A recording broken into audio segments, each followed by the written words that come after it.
Osmotic hypothesis की बात करनी है।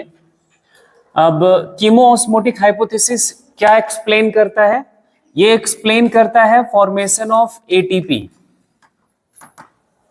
फॉर्मेशन ऑफ एटीपी अभी तक का एटीपी का फॉर्मेशन के लिए जो सबसे जेन्युइन या बोले तो मोस्ट एक्सेप्टेड कॉन्सेप्ट है या थ्योरी है, हाइपोथेसिस है, वो यही है ना।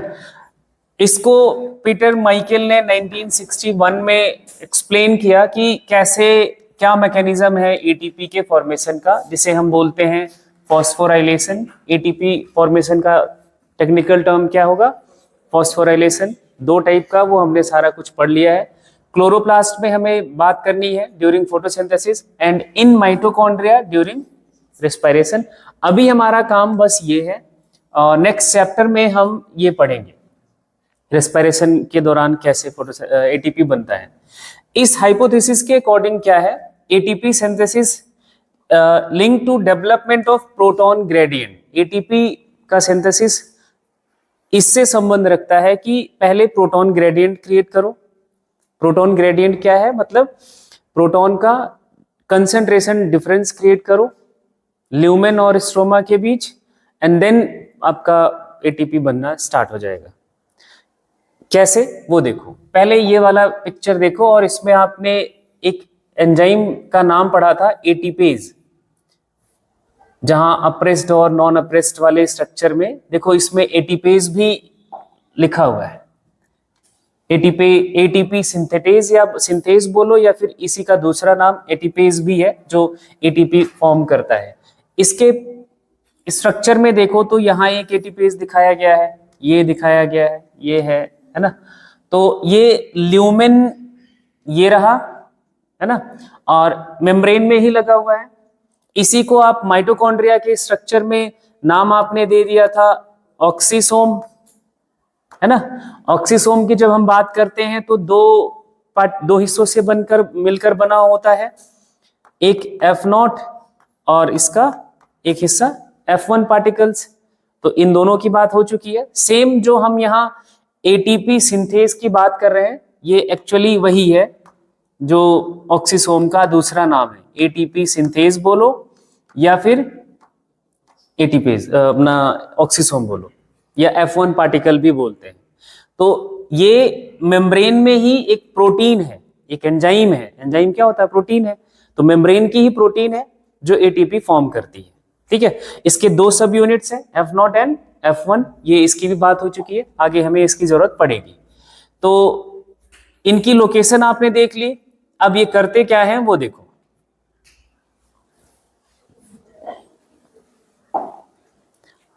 Difference of proton gradient. Proton gradient का मतलब है कि प्रोटॉन का जो कंसेंट्रेशन का डिफरेंस है वही हमें अक्रॉस द मेम्ब्रेन। किसका मेम्ब्रेन की बात चल रहा है यहाँ पे?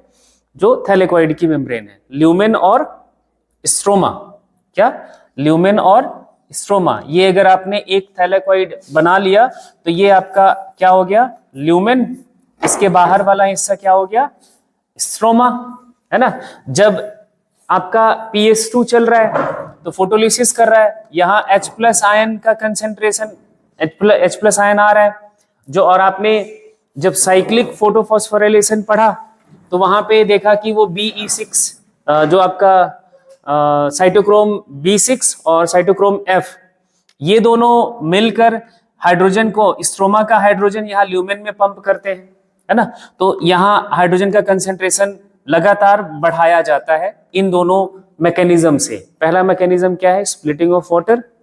दूसरा क्या है? By the stromal H+ ion pumps into the lumen by the help of cytochromes, that is the cytochrome F and cytochrome B6। इन दोनों के साथ वो पंप किया जाता है।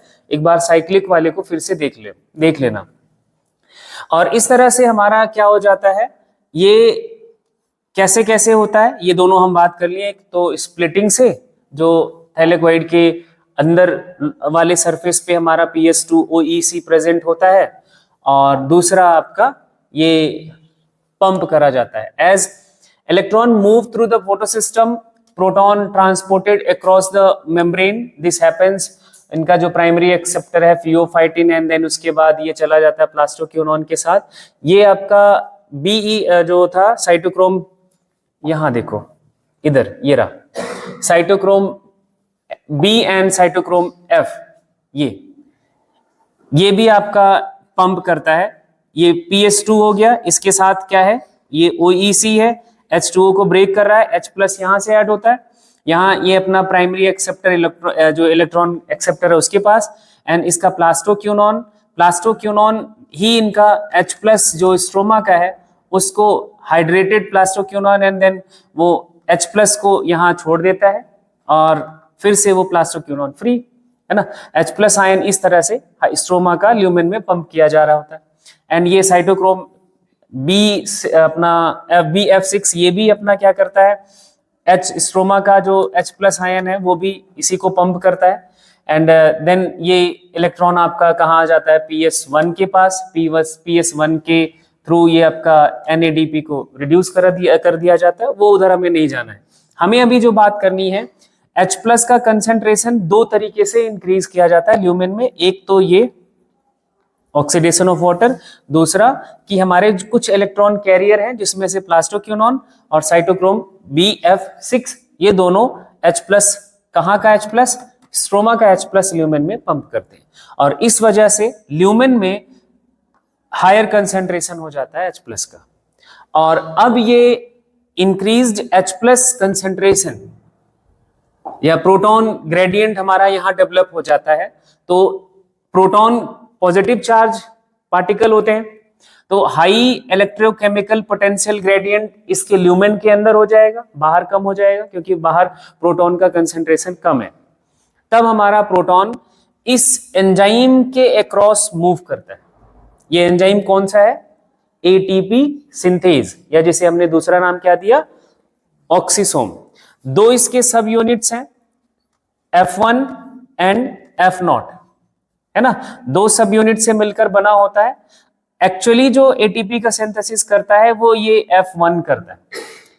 जब इस प्रोटीन के अक्रॉस 3 H+ आयन मूव करता है, मतलब 3 H+ आयन, 3 प्रोटॉन्स जब इसको क्रॉस करते हैं, तो एक ADP एक इनऑर्गेनिक फॉस्फेट के साथ जुड़कर एक बॉन्ड बन जाता है उनका, मतलब एक ATP का मॉलिक्यूल बन जाता है।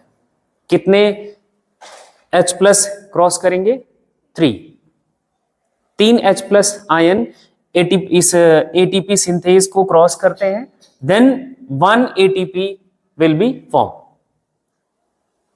ये इनका मानना होता है कीमोऑस्मोटिक हाइपोथेसिस का। कीमोऑस्मोटिक हाइपोथेसिस क्या है, ऑस्मोसिस आपको पता होगा। ऑस्मोसिस एक स्पेशल टाइप ऑफ डिफ्यूजन है, हायर कंसेंट्रेशन से लोअर कंसेंट्रेशन की तरफ कोई आयन मॉलिक्यूल मूव करे, है ना, अक्रॉस द सेल मेम्ब्रेन। तो यहाँ भी ये सेल मेम्ब्रेन है, यहाँ पे ये H+ की जब हम बात करते हैं, that is the chemical ion, है ना, वो higher concentration to lower concentration नहीं मूव कर रहा। तो इसको हमने इसलिए नाम दिया कीमोऑस्मोटिक, क्योंकि ये प्रूवन, एक्सपेरिमेंटली प्रूवन नहीं है, तो हाइपोथेसिस है। 3 H+ आयन मूव करेगा तो एक ADP ATP में कन्वर्ट हो जाता है। बस इतनी सी बात इन्होंने समझाई है। That is the formation of ATP। इस तरह से ATP बनता है यहाँ क्लोरोप्लास्ट में, एंड सेम ऐसे ही माइटोकॉन्ड्रिया में भी बनता है। जब माइटोकॉन्ड्रिया में हम रेस्पिरेशन पढ़ेंगे तो वहां हम भी ये भी समझ लेंगे, ठीक है। अभी ये बात क्लियर हुई सबको, फिर ठीक है। अब यहां देखो यही लिखा हुआ है, hence with in chloroplast proton in stroma decreases in number while the lumen, इन दोनों रीजन से, एक तो फोटोलिसिस से, दूसरा वो स्ट्रोमा का H+ इधर ल्यूमेन में एक्यूमुलेट कर दिया जाता है, एंड ये प्रोटॉन ग्रेडियंट अपना बना लेता है, एंड इसको, जिससे हमारा ल्यूमेन का pH क्या हो जाएगा, बढ़ जाएगा, pH कम हो जाएगा, है ना, क्या H+ कंसेंट्रेशन बढ़ता है तो pH कम हो जाता है। एंड ATPase जो हमारा एंजाइम है दो पार्ट से बना है, F1 एंड F0, इन दोनों की हम बात करें तो ये जो इनके पार्ट्स हैं, ये इस पे सवाल बनता है बहुत, ये ध्यान रखना। जो F0 है that is embedded in the membrane, ये मेम्ब्रेन के अंदर है, फॉस्फोलिपिड बायलेयर के अंदर होता है, और ये एक्सट्रिंसिक पार्ट होता है। ये मेम्ब्रेन के कौन से सरफेस पे लगा हुआ है? आउटर सरफेस, स्ट्रोमल सरफेस पे। कौन से सरफेस पे? स्ट्रोमल सरफेस पे लगा है। F1 पार्ट, F1 जो इनका हिस्सा होता है, तो ये ध्यान रखना है, इस पे भी सवाल बनते हैं। एंड ये प्रोड्यूस बाहर रहता है आउटर सरफेस पर थाइलेकोइड के, and that is a faces to the stroma. ये कोई मुश्किल वाली बात नहीं है। एंड इधर कहीं आपका लिखा हुआ होगा 3 ATP बाहर आता है, तो एक आपका 3 हाइड्रोजन आयन बाहर आते हैं, तो एक आपका क्या बनता है? ATP। ये this gradient important because breakdown of this gradient leads to the release of energy. जैसे ये ग्रेडियंट टूटता है, मतलब प्रोटॉन ल्यूमेन से बाहर आता है, तो एनर्जी रिलीज होती है। एंड इस ग्रेडियंट के टूटने के लिए मूवमेंट होता है प्रोटॉन का इस ट्रांस मेम्ब्रेन प्रोटीन के अक्रॉस स्ट्रोमा, ल्यूमेन से स्ट्रोमा में, एंड हमारा वो जो प्रोटॉन ग्रेडियंट है वो टूट जाता है, एंड देन एक ATP का सिंथेसिस होता है। कीमोऑस्मोसिस रिक्वायर्स अ मेम्ब्रेन।